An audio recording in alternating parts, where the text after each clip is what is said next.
lumabas sa exam nyo.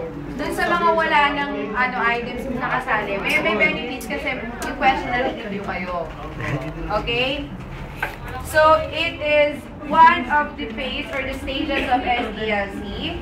It is where the software is systematically repaired and improved based on errors or possible new requirements found.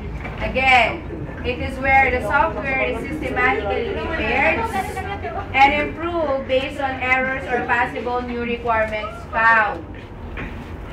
Go! Oy, nauna ako! Nauna siya. Nakita ko. Maintenance. Yes. Kaya? Doon!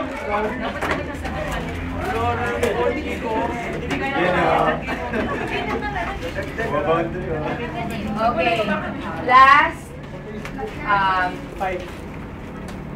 Last five questions.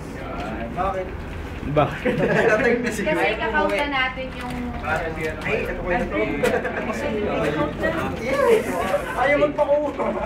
Pero alam ko sino yung mga nakakasagot. Kahit naman nawalan kayo ng items, pero alam ko nakasagot kayo. Okay na yun. We were going to have the second part of this tomorrow. But, ito starting na. Okay, again. Next question.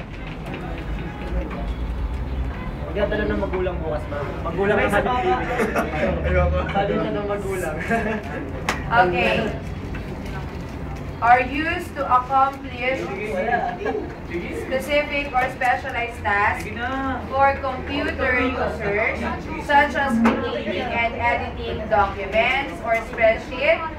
Again, are used to accomplish specific or specialized tasks for computer users, such as creating and editing documents. Go! Nauna si James. Application software. Yes. Like, for example, Mega super Ikaw nga muna. Wait, tulungan kita. Ay, maluwag dito. May tanong dito. sa akin yung